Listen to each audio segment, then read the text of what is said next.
Reza Shahab wajib ditangkap. Provokasi biadab dan kebohongannya sama seperti yang dilakukan oleh Bahar Smith, yang kini telah mendekam di balik hinanya tembok penjara karena kelakuan biadabnya. Beliau ditangkap, beliau dipenjara, 6 pengawal beliau, 6 laskar beliau dibunuh, dibantai, disiksa, dicopot kukunya, dibantai, dikuliti, kemaluannya dibakar. Ini Habib Rizik bukan cuma di penjara, saudara. 6 orang laskar pengawalnya dibantai, dibunuh di kilometer 50, saudara. Luka tembak sekujur tubuh, dari dada sampai ke perut, luka bekas jahitan, luka bakar di sekujur tubuh. Tidak ada, dari mana dia mendapatkan itu? Secara pelanggaran HAM tidak berat, ya menurut Komnas HAM.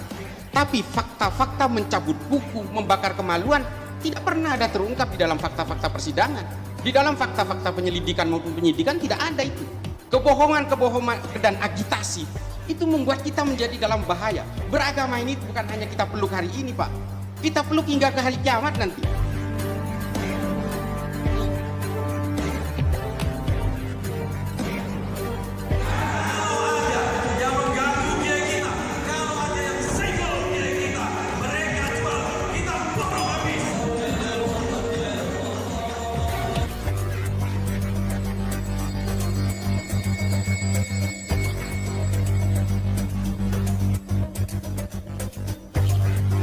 Ditangkapnya Rizik Shihab dan Bahar Smith nampaknya belum serta-merta menjamin Indonesia aman tenteram selama masih ada segelintir oknum-oknum keturunan kaum jahiliyah yang gemar menyebarkan sifat jahiliyahnya itu. Masih dibiarkan koar-koar menyebarkan sifat jahiliyahnya di Indonesia. Keturunan kaum jahiliyah Reza Shahab selain telah menghina keluarga besar Syekhuna Bisri Mustafa, ulama besar yang sangat dimuliakan umat Islam di negeri ini. Dalam ceramahnya yang lain, ia telah melakukan kebiadaban sama seperti yang dilakukan oleh Bahar Smith yang kini telah menjadi hina di balik tembok penjara. Sama seperti Bahar Smith, ia dengan bangsat menyebarkan dusta besar mengenai kematian 6 pengawal Rizik Shihab. Yang tentu tujuannya adalah untuk memprovokasi pengikutnya yang awam dan bodoh-bodoh itu termakan dengan omongannya, sehingga mereka akan terpancing kemarahannya dan pada akhirnya negaralah yang akan menjadi target kemarahan orang-orang bodoh tersebut. Pernah dengar Habib Rizik mau menghancuri negara? Saya ingatkan kepada semua umat Islam, siapkan senjatamu. Siapkan senjatamu. Terus apa salah Habib Rizik harus sampai di penjara? Siap serbu istana. Siap serbu istana. Siap ambil alih kekuasaan. Sejarah kita sudah terlalu banyak menanggung beban terhadap caci maki dan kekerasan dalam sejarah Islam. Kita hari ini melihat masa lalu melihat kita hari ini. Mau dibawa kemana umat Islam ini? Kalau kemudian terjebak dalam caci maki dan kekerasan, lalu kemudian terjebak lagi ke dalam pragmatisme politik dan kepentingan-kepentingan sepihak. Ini Habib Rizik bukan cuma di penjara, saudara. 6 orang laskar pengawalnya dibantai, dibunuh di kilometer 50, saudara. Luka tembak sekujur tubuh, dari dada sampai ke perut, luka bekas jahitan, luka bakar di sekujur tubuh. Dari mana dia dapat informasi itu?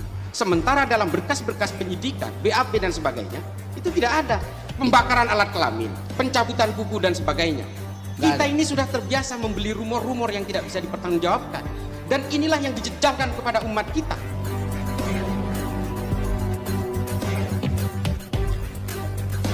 Pengawal Rizik Shihab dibunuh dengan cara dibantai. Luka tembak di sekujur tubuh, dari dada sampai perut penuh luka bekas jahitan, hingga luka bakar di sekujur tubuh. Jelas merupakan dusta besar si bangsat keturunan jahiliyah Reza Shahab untuk memancing kemarahan para pengikutnya. Hal ini sama seperti yang dilakukan oleh Bahar Smith ketika berceramah di depan jamaahnya yang awam dan bodoh-bodoh itu, dan menyebarkan dusta tentang kematian pengawal Rizik Shihab dengan dusta yang sangat biadab. Beliau ditangkap, beliau dipenjara, 6 pengawal beliau, 6 laskar beliau dibunuh, dibantai, disiksa, dicopot kukunya, dibantai, dikuliti, kemaluannya dibakar. Mereka dibikin seperti binatang, saudara-saudara, hanya karena maulid Nabi Muhammad. Jika ceramah Bahar Smith yang menyebarkan dusta besar tentang kematian 6 pengawal Rizik Shihab, polisi langsung menangkapnya, Hal yang sama alangkah baiknya juga dilakukan kepada si bangsat keturunan kaum jahiliyah Reza Shahab yang kasusnya sama persis dengan apa yang dilakukan oleh Bahar Smith. Polri harus segera mengambil tindakan kepada manusia bangsat Reza Shahab ini. Mulut sampahnya sungguh sama berbahayanya dengan mulut sampah Bahar Smith yang doyan mencaci dan menyebarkan dusta untuk memprovokasi pengikutnya. Terlebih ketika Rizik Shihab dan Bahar Smith tak dapat lagi mengumbar aksinya. Tentu Reza Shahab ingin menaikkan namanya sebagai pengganti mulut-mulut sampah mereka yang telah mendekam di dalam penjara. Lihat saja ceramah-ceramah Reza Shahab, hampir semua ceramahnya berisi sampah semua. Acara suci Isra Miraj yang seharusnya diisi dengan mengagungkan kemuliaan baginda Nabi oleh si bangsat keturunan kaum jahiliyah Reza Shahab diisi dengan cacian dan provokasi yang sangat berbahaya bagi keutuhan negara. Dan beliau sekarang di penjara. 6 orang laskar dibantai. Saya teringat sebuah kisah. Dulu ada juga yang membantai para jenderal dan dikuburkan di lubang buaya. Saya mau tanya, yang ngebantai para jenderal siapa? Yang ngebantai para jenderal siapa? Siapa? PKI. Dulu juga ada pondok pesantren dibakar, santrinya dibunuh, kiainya dibunuh, santriwati diperkosa, habis itu dibunuh. Itulah siapa? Ulah siapa? Ini yang ngebantai orang laskar, yang ngebantai 6 orang laskar PKI atau bukan? PKI atau bukan?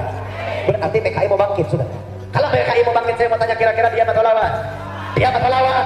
PKI udah bubes, PKI udah bubar, Rusia bubar sekarang jadi PKI-nya sana itu, komunisnya sana itu komunis kapitalis. Cina ya pada wae itu kapitalis komunis, bukan komunis murni, bubar sudah. Lagi dan lagi isu PKI selalu mereka gembar-gemborkan untuk menyerang pemerintah. Bukan hanya untuk menyerang pemerintah saja, bahkan kelompok-kelompok yang berseberangan dengan mereka, seperti NU pun tak luput dari fitnah mereka dengan tuduhan PKI. Sungguh menjijikan memang para keturunan kaum jahiliyah ini. Mereka seperti maling teriak maling. Mereka seakan menutup mata jika salah satu pimpinan PKI, tepatnya di Kalimantan Timur, pimpinannya merupakan kaum mereka sendiri dari keturunan Arab. Tentang gerakan-gerakan PKI yang sudah makin merajalela. Betul? Ini yang ngebantai orang laskar, yang ngebantai 6 orang laskar PKI atau bukan? PKI atau bukan? Berarti PKI mau bangkit sudah. Kalau PKI mau bangkit, saya mau tanya kira-kira diam atau lawan? Diam atau lawan? Dan jika mau jujur tentang sejarah, coba perlihatkan dari kaum mereka siapa keturunan kaum jahiliyah yang menjadi korban PKI. Korban kebiadaban PKI adalah para ulama-ulama pribumi yang berada dalam wadah Nahdlatul Ulama. Dan hampir tidak ada dari mereka keturunan kaum jahiliyah yang menjadi korban.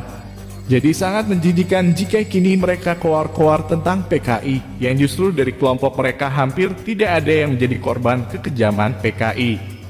Sekali lagi Polri harus segera menangkap si bangsat keturunan jahiliyah Reza Shahab ini, karena mulut sampahnya sungguh berbahaya bagi keutuhan bangsa dan negara. Sekarang kalau acara hadir ketika penceramahnya yang keras, pasti sudah ada gitar bersebaran di mana-mana. See you tomorrow. Sampai jumpa kembali lagi, karena mungkin setelah ini saya akan menghilang.